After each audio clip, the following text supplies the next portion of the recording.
All right, so Enscape, it's a plugin, so it sits on top of your ribbon up inside of Revit here. So all you have to do is have some 3D geometry and the 3D view that you would like to start Enscape from. You can pull that down right up in here, so you can see this shows you all the 3D views that you have already set up inside of Revit.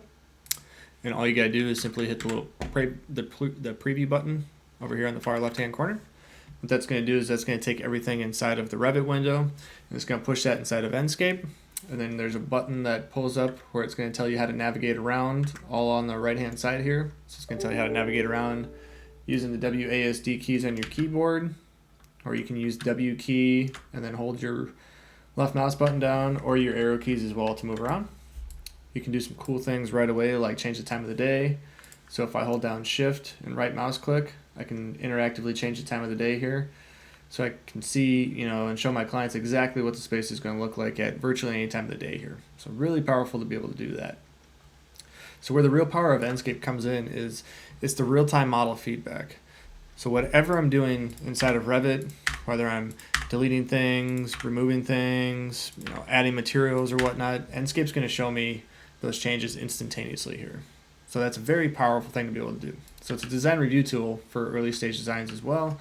So let's say if I want to, I'm doing a design review with the client and they want to see what a wall looks like right inside of here. Perfect, we can do that. I can go to floor plan mode and then I can go pick a window. And let's say I want, I can just throw a window right in there and then hit escape twice. Again, that's where the real power of Enscape comes in, that real-time model feedback, being able to see anything I'm doing, any changes happen instantaneously. So that's one thing to always keep in the back of your head. Enscape's that real-time window into your model. So as we're doing, as we're working, we have a couple different things that we can do as well. So we have what we call this view management tab. So this is where it's going to show me all the different 3D views that we have inside of our project here. So I can flip between the different views that I have. I can also utilize Enscape to create 3D views for me as well. So in Revit, it might be kind of hard to get into some tight spaces, So let's say I want to, let's go right inside my bathroom here. Trying to get into this view in Revit might be a little bit of a pain. So what we can do is we can hit this create view button, call it what I need to. Let's say bathroom 2. All I gotta do is hit create. What that's gonna do is that's gonna create a new 3D view for me over inside of Revit here. So again, that's where we can use Revit to create those, or use Enscape to create those different 3D views for me here. Really powerful to be able to do that. All right, so now how I have all these different types of trees and people and furniture inside of our model here. Enscape ships with over 3,000 different pre-built materials for us to choose from. So now what I can do is I can place these one of two ways. So I can go up to our asset library button inside of Revit and I can place them inside of Revit just by simply, let's say I want to add some more vegetation. I can scroll down here and find some trees. Let me find this nice deciduous tree here. All I have to do is pick the one that I want and then wait for it to load here. And then all we got to do is start clicking and placing wherever we want these trees to be. And I hit escape twice, and then Enscape's going to show me those new trees. Oop, that was a little close. I can just simply remove that one. I don't want that one there. And again, there's our nice new high quality 3D trees populated in our scene. Or what we could do is we could also place them inside of the Enscape window. So let's say I want to start placing some people outside of here. I'm going to go up and filter out just for people. And now what I can do is I can pick any 3D model that I want. And let's say I just want to add these people right here. All I have to do is hit apply changes now. Now I can scale them, I can rotate them, I can do a multi-asset placement as well. So I can place a bunch of different assets around a large area. There we go.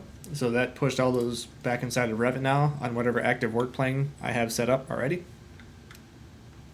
So that's a little bit about our asset library feature.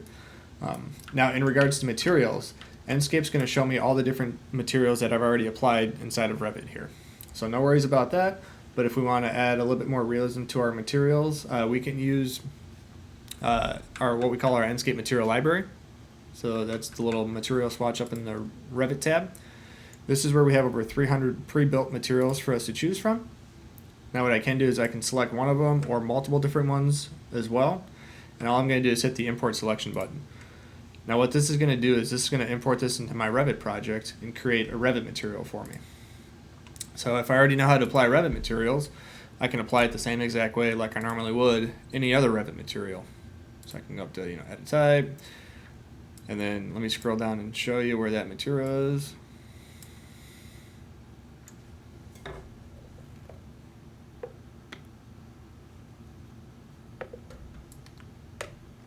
Here we go.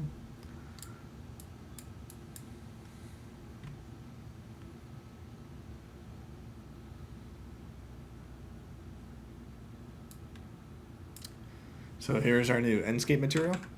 So now I can apply that like I normally would. Or if we have surface patterns set up on our model already and we don't want to mess with the naming convention, all what we're going to do is go to this asset browser, go to document assets, and scroll down to find where the other Enscape material is.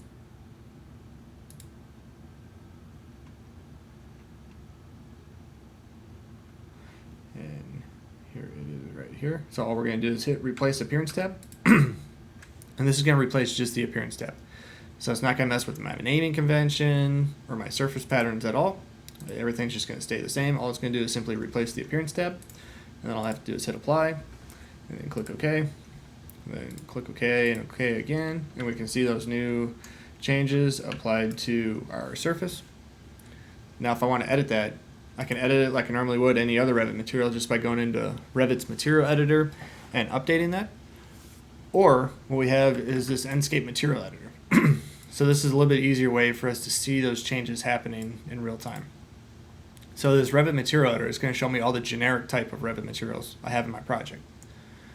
Now the best part about this is whatever changes I make inside of this material editor, Enscape's going to update for me in real time, and it's going to push all those changes back inside of my Revit material. So I don't have to remember what I changed inside of here. I can just be rest assured that all the changes I make are going to push back inside of Revit, and vice versa. Whatever changes I make inside of the Revit material, it's going to update here. So that's where this nice kind of bi-directional link really comes into play here. And now in regards to grass and water, we can turn any material inside of our Revit project into grass or water by simply selecting the one that we want and just clicking the drop down and telling it to become water or grass or any of the other different Enscape material types. So we can tell the materials as well by the different types of icons they have over here associated on the far right. And again, all we gotta do is hit the drop down and tell the type to become grass or water or self-illumination, whatever we would like. And then we get the different material parameters for those different types of materials. All right, now before we get ready to do a rendering, we have what we call our visual settings tab here on the far right hand corner of the Revit window, or the Enscape window.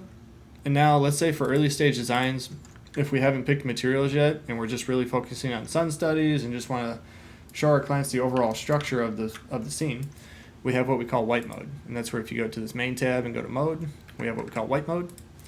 And again, this is where you can do some overall sun studies. You can focus on just the overall structure of the model as well, and it gives it a pretty nice look to it as well. Again, this is so the clients won't get married to the design or to the textures that you picked out, especially if they're not the final ones yet. We can also give it a nice sketchy look to it. So if we turn up the outlines, we can give it a nice cartoony look to it if we would like. We can also mix that in with white mode and get a really nice stylistic look for it. Yep, there we go, back to none. Okay. And then in our image tab, we have some different image enhancing features like saturation, contrast, those types of things. Atmosphere tab is going to control the overall illumination of the scene, so like the sun brightness, and then the artificial light brightness as well. So that's going to artificially adjust all the lights that we have in our scene. And then in the sky tab, this is where we have the ability to control the density of the clouds. So we can make it a clear blue sky day or a cloudy day, depending on the look that we're going for. And let's say now we have the ability as well to control what's being seen in the horizon line here. So by default, Enscape comes with just a clear horizon line, but we have some different ones. We have desert, forest, mountains, or if you want to get a little bit more custom with it, we have what we call the option as a skybox. So this is where you can actually load in your own custom ones that you've downloaded or created yourself. Now, a cool trick is if we hit brightest point of sun direction, that's going to tie Enscape's sun to the brightest point in the background image, which is always going to be the sun. And now when I rotate that, all the shadows and reflections and sun are going to update accordingly as well. And then we can adjust the brightness, so it's going to start to artificially blend the two together and give it a more natural look to the scene. And now in our output tab here, this is where you get to set the overall resolution of your final renderings, and you have the options to export some material ID map, depth map, and alpha channel as well. Now, real quick, before we do a rendering, one button I always like to have checked is what we call the show safe frame. So that's located up here in the top right hand corner. This is going to show me the crop regions of what's going to be my final rendering. Because without this checked, I don't really have a good idea of what's going to be in the final rendering. So having this check will allow me to set the shot that I want. And it's also dynamically updating. So if I go back to the output tab and then go to custom, this is where I can type in whatever custom values I would like, and the crop regions are going to update instantaneously for me here. Now I'm ready to do a rendering, so all I have to do is hit take screenshot, tell it the file type I would like, naming convention that I would like, and just hit save. We're doing this all live for you guys so you can see how fast this is. And there we go, it's done. Enscape being a real-time rendering engine, pretty much what you see inside the Enscape window is what you're going to get for your final rendering. So again, it was really that fast to produce a rendering. We also have the ability as well to do batch rendering. So you can select any different 3D view that you have inside of your Revit project and select all of them. You can hit render images, so it'll start rendering them one right after another. Our next cool feature that we have is what we call our panorama feature. So if everybody's got their cell phones on them, wouldn't mind scanning this QR code. Let this sit there for a little bit. Now the great thing with these QR codes is once you scan it, it should ask you to go to like a web link and then allow for immersive mode.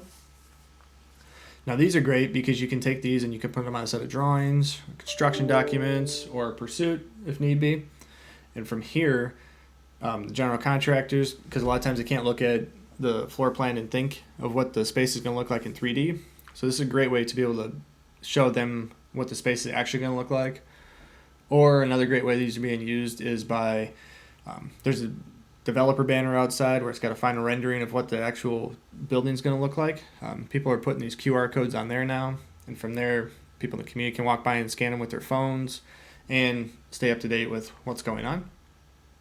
And how you do that is you just go up to this 360 button, click monitor or stereo. Stereo, just give the option to go to Google Cardboard, and then the window's going to start spinning around, and from there you go to your Uploads Management tab here.